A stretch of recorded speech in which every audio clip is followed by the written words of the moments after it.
Good evening and salutations, my G fans. So, let's start off with Trina, because I'm gonna be honest, I was getting annoyed with this chick, because like she just woke up on the wrong side of the bed or something. Like, I don't know, what was with her mama, and her stink ass attitude, but in a way, both of them was not there getting on my nerves. So, they're going to the hospital, right? So, Kai can sit there and get his final checkup, and it's all clear if he's able to sit there and play football again. And of course, Josh, the cameraman, is, doing literally what he's paid to do. But Trina, she's not really feeling it. She's not really feeling the whole camera thing or whatever. And after he leaves, she starts complaining about it a little bit, and she practically is just like, listen, you don't have to be indebted to Drew. Like, just because he told you to do it doesn't mean you have to sit there and be indebted to do it for the rest of your life. At this point, Kai's like, listen, I get it. You don't like Drew. I like Drew. Like, can't that just be what it is? And of course, she brings up, oh, well, he screwed over my dad. And your dad is literally sitting there trying to pay a hooker to lie about Drew and his character. So let's not, you know what I'm saying? Let's not sit there and start throwing stones. Then she's like, "Oh, well, maybe you misunderstood what you heard." Sorry, are you practically sitting there saying that he's just too dumb to understand the words that came out of your dad's mouth? But he's like, listen, let's not do this. I'm about to sit there and get some news or whatever. Let's not sit there. Let's just agree to disagree. So they go to see the doctor, and the doctor pretty much, let's be honest, no one thought that he was actually going to sit there and get some positive news. And that's literally what ended up happening. Basically, Smith is saying that the infusion or the spinal infusion hasn't fused hard enough to really kind of risk him going back out there on the football field. Which, in all reality, you didn't get it done that long ago. So I don't understand what he was actually hoping for. But the doctor did sit there and say, hey, listen, because of that fusion, you are perfectly well and good to go, whatever. Like, you can sit there and live a long, productive life. And yeah, you can sit there and play other sports as long as none of those sports are, contact sports. In all reality, when you start to sit there and think about it, even if that surgery happened like 3 years ago and you kept working out and everything like that, there's no guarantee that the first 200 and something pound man that winds up body rushing you is going to undo what that surgery did. So, like, there was always a chance of it just going completely sideways. So, he doesn't have his meltdown right away. He's like, okay, listen, I understand or whatever. At first, he's devastated. He's like, I understand or whatever. And then doctor leaves. And then the cameraman is still in his face because, that's his job. I don't understand how that doesn't compute in Trina's head, but she starts to get in the fit and she practically puts her hands on this man's property and starts practically threatening him. So he leaves. He's like, okay, fine, whatever. And yeah, on some level, there's a certain level of common sense to be like, all right, maybe this is not exactly a good time. You just found out some devastating news.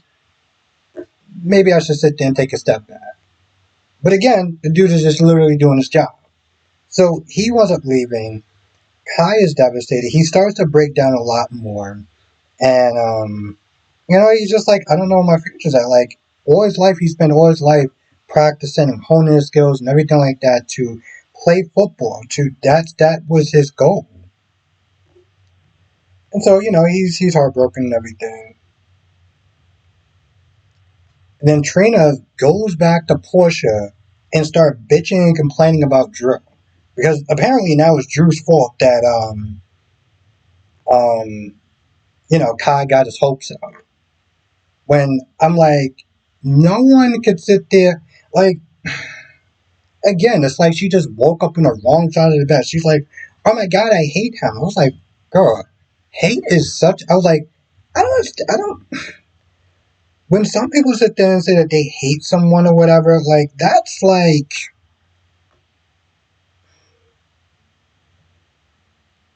it just seems like it's such a far reach. Like there's certain things in this world that I can consider sit there and say that I hate.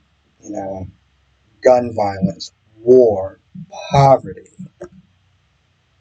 Hitler, Stalin. You know, those are the actual people that you can sit there and put up there by sitting there saying that you hate them.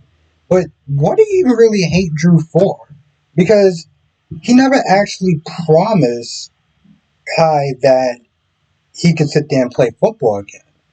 All he did was literally from get go was give him the means, the opportunity, give him the means to sit there and try to achieve that dream. But she's just like on overload. She's just, all over the place. I'm just like, all right. Now let's go with Porsha. Because Porsha, on some level, all right, she's talking to Drew. I mean, she's talking to Curtis, and Curtis is like, let's not get it. We're gonna do this. I'm not gonna leave you out there. You're my wife and everything like that. I'm gonna look out for you and everything. And the way he says it almost seems like he gives her hope. But then when she tries to kiss him, he's all like, "Oh, I'm not ready."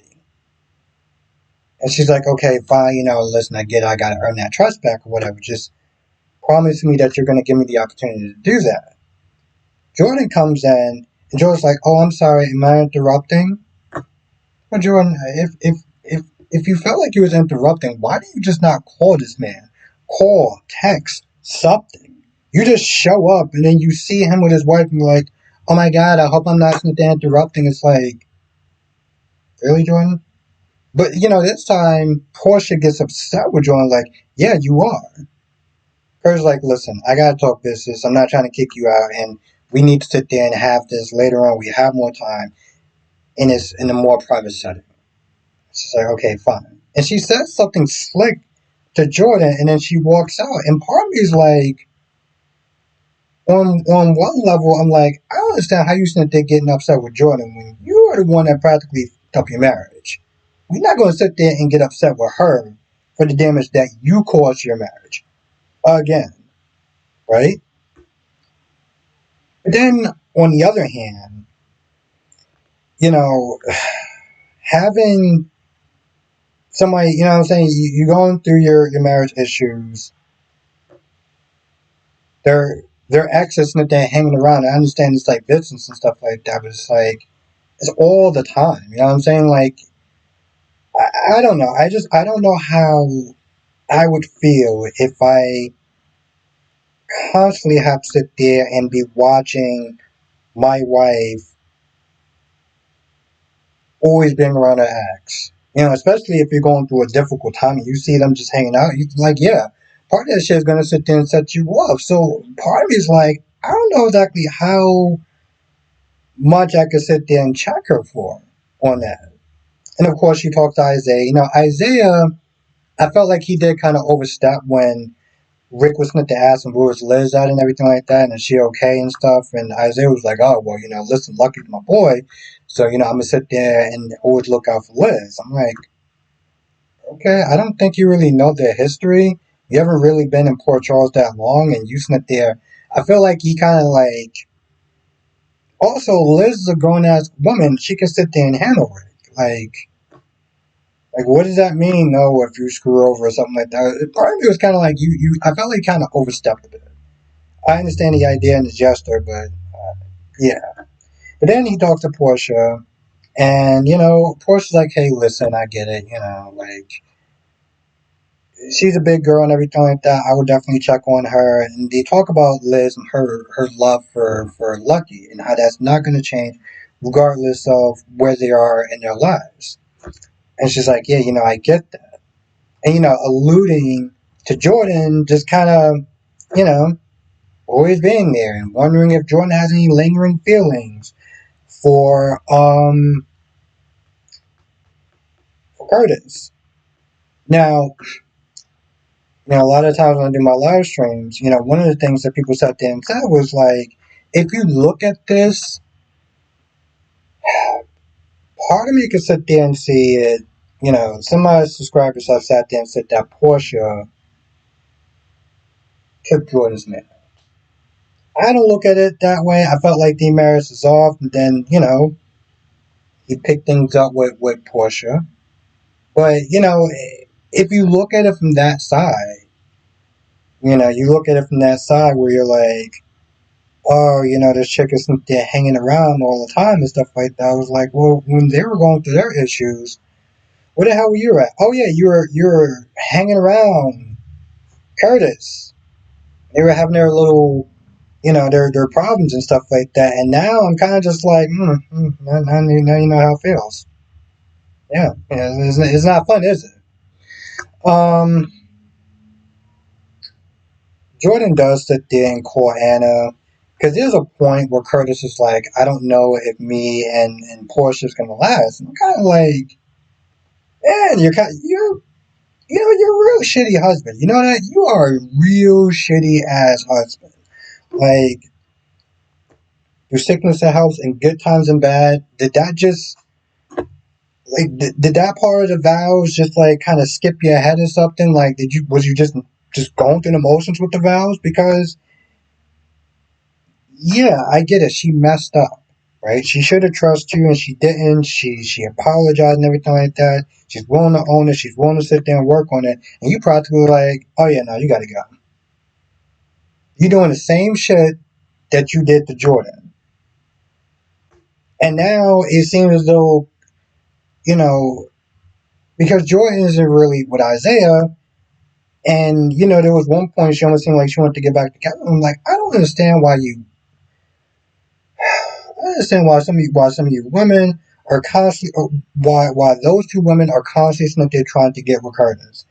Like, listen, they got a chick, they got a woman on YNR named Audrey Charles. Bad.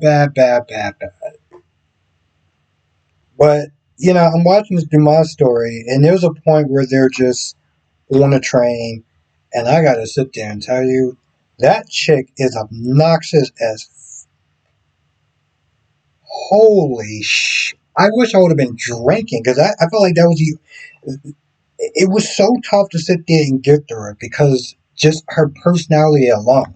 And I'm like, she got a bad body, but at this point, I don't give a shit how big her tits are. Like, you are annoying as.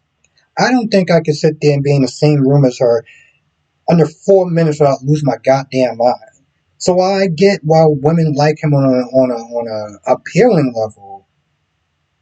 This guy is trash. Like he is straight up fucking trash. I know my boy Kyrese used to sit there and call him Little Bill. I still like that nickname. Um, God damn, I feel like I wrote a book. So, Cody starts the seduction.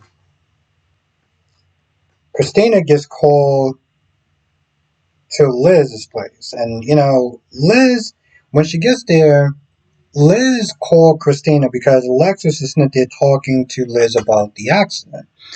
And, you know, if she wants to sit there and file and, you know, like sue them and everything like that, Liz just wants to put this behind her. But she calls Christina up. And at first, you know, she pretty much says, you know, listen, I know what you did. And Christina tries to play it off like, oh, I don't know what you're talking about, or whatever. And she continues to sit there and say, no, you cut the brakes, you were sniffing going out to Ava, and you got us instead. So what does Christina start doing? Essentially just not taking responsibility for her actions. Oh, I got into a fight with her. I was so mad. I was grieving. And, you know, I tried to stop it and everything like that. And I'm like, you're doing everything except for taking responsibility. And instead of saying, you know what, listen, I did wrong and I messed up badly. You know, it was just, oh, I tried to stop it. I tried to call, but she didn't answer the phone. I'm just like, okay, Christina. Now, she does sit there and say, well, you know, if something would have happened to you, then I would have turned myself in. And Liz is like, hey, but the thing is, if me and Rick are dead, then we really wouldn't have been impressed by your altruistic doing the right thing. And long story short, she's like, hey, listen, I'm not gonna say anything. See, at first she was like, I thought about it, I was livid. Lucky was gonna get caught in the crossfire, but now he's not here. But ultimately, she's like, I'm not gonna do it. As long as you don't try to go after Ava in any malice way, any sort of schemes or whatever. Well, she got one cooking up right now. She's like, I will keep my mouth shut. Rick comes over. Rick's like, what the hell are you doing here? Pretty much. They talk for a little bit, and then she leaves. And then he's like, oh, I can't, because at this point she's like, what do you want? And I'm kind of just like, see, part of me was like, I guess because I don't really have a lot of patience. Somebody said things that, well, what do you want? Like that. I'm like, you know what, not a goddamn thing. And I would have walked right on out. But he's like, I want to make, I heard that Lucky took Aiden out, and of course, making him look like a vulture. But he's like, no, no, no, no. I'm just being friends. I just want to make sure that you're okay. I'm like, okay, Rick, sure. How does Ava feel about that? Now, Ava and Cody are talking, and just finding things in common to talk about, like poker and everything like that. And it gets to a point where she talks about her daughter, Kiki. And at first she's like, listen, I'm sorry, I didn't mean to bring that up. I know it's touchy subject, whatever. I didn't realize, but she does smile. She does sit there and thank him because normally, maybe back then talking about Kiki would have been really painful, but talking about Kiki now brings a smile to her face. While that's going on, you got Molly. That's with Alexis. That's looking at that whole thing, and she does sit there and say like, "Oh, I think that Cody's too nice for her," but you know damn well that she's getting jealous. I mean, this chick is at the poolside drinking a beer. Like that's totally not Molly. The whole beer thing was because of Cody. I'm assuming. Um, what, what was that guy's name? Oh, TJ. Forgot about him. But she tried to play it off like, oh, she's a viper and everything like that. I was like, girl, you jealous? Not. Well, let's not do that. You jealous? Um, yeah, they talk a little bit more further, and then she leaves or whatever. Um, I don't know if it's gonna be fast enough for Christina to get what she wants, because like Ava does seem like the type of person that's gonna take some time to crack. Right? It's gonna take some time to crack. Don't know if it's gonna happen, but it's gonna take some time. Willow and Drew. Drew proposes marriage. Well, before that happens, he's like, "Oh, I'm so sorry," and everything like that. We're gonna get your kids back, and Willow's like, listen, don't sit there and make another promise that you can't keep. I'm like, Willow, there was nobody on that damn planet except for the judge that was going to be able to sit there and make a promise like that. So the fact that you believe that Drew was going to believe that Drew that you were going to get the kids back, you're gonna lose your goddamn mind. You are more far gone than I thought. Nobody could have promised that. But he's like, no, no, no, I got a great plan. We can get married. We can sit there and look like we're stable compared to, Michael and his mistress and everything like that. And she's like, yeah, I'm familiar with that. But then the judge could sit there and look at that and be like, I'm putting you before my kids. And that can wind up there being more of a disaster. And she does have a point. But see, the problem is that Drew has her isolated. And she's in a very vulnerable state. And don't get me wrong, I'm still putting whatever actions that she takes, anything that she believes, anything that Drew says and she does, that's also on her. So I am not letting her goddamn feet off the fire, out of the fire, whatever. But he's like, no, no, no, why don't you just sleep right now? And I'm like,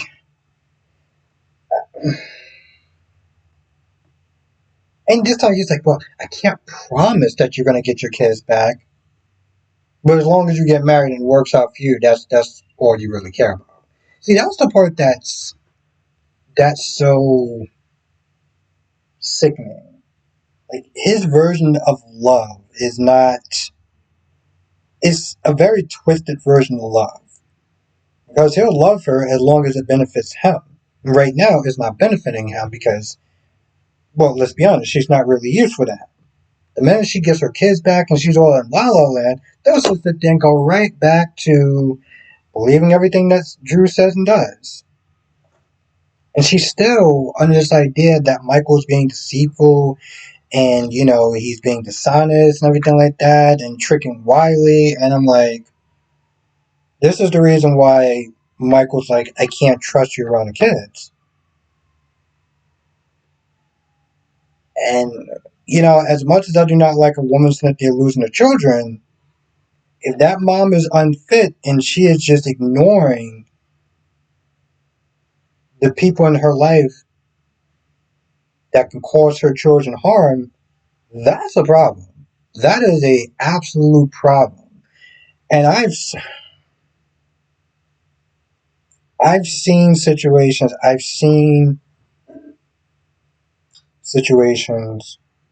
where, the mother would sit there and believe the stepfather over their own goddamn children.